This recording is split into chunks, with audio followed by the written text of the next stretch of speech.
दोस्तों यूं तो दुनिया जहान की लड़कियां बाबर आजम पर मरती है और फिदा है, लेकिन जब से श्रद्धा कपूर ने एक बयान दिया है बाबर आजम के हवाले से और वो बाबर आजम को पसंद करने लगी है, जब से उन्होंने ये बयान दिया है तब से बाबर आजम की तो किस्मत ही चमक उठी है। पूरे सोशल मीडिया पर यह बयान 4 महीने पुराना है, लेकिन अब तक बाबर आजम पर एक ट्रेंड बना हुआ है श्रद्धा कपूर और बाबर आजम के हवाले से कि ये दोनों कब शादी करने वाले हैं, कब डेटिंग करने वाले हैं। इसके अलावा इस बार विराट कोहली ने भी इन दोनों के बारे में एक जबरदस्त बयान जारी किया है और उन्होंने सरफराज अहमद बाबर आजम से एक रिक्वेस्ट भी कर दी है और बाबर आजम को एक मशवरा भी दे दिया है। दोस्तों, विराट कोहली ने श्रद्धा कपूर और बाबर आजम के मैरिज के और शादी के हवाले से क्या कहा, आगे चलकर हम आपको इस वीडियो में सब कुछ डिटेल से बताएंगे। लेकिन वीडियो में आगे बढ़ने से पहले आपसे एक छोटी सी गुजारिश करूंगा, वीडियो को लाजमी लाइक कीजिएगा, चैनल को लाजमी सब्सक्राइब कीजिएगा और साथ ही उस बेल आइकन पर जरूर क्लिक करना है दोस्तों। और नीचे कमेंट बॉक्स में अपने राय से हमें आगाह कीजिए कि क्या बाबर आजम और श्रद्धा कपूर की जोड़ी अच्छी भी लगेगी या नहीं, क्या इन दोनों को शादी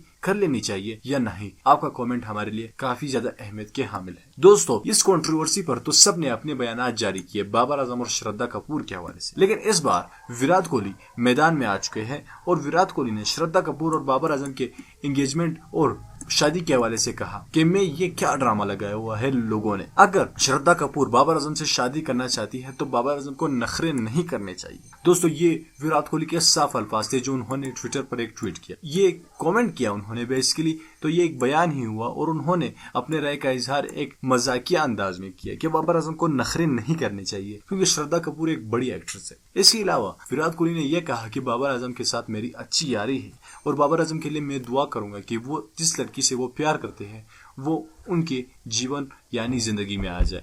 तो दोस्तों, विराट कोहली के इस बयान को आप किस तरह समझते हैं? क्या वाकई में बाबर आजम और श्रद्धा कपूर को शादी कर लेनी चाहिए या नहीं? नीचे कमेंट बॉक्स में अपने राय से जरूर आगाह कीजिएगा। इस वीडियो को लाजमी लाइक कीजिएगा और चैनल को लाजमी सब्सक्राइब कीजिएगा, साथ ही उस बेल आइकन पर भी क्लिक कीजिएगा। मैं मिलना चाहूंगा आपसे अगली वीडियो में, तब तक के लिए इजाजत दीजिए। अल्लाह हाफिज।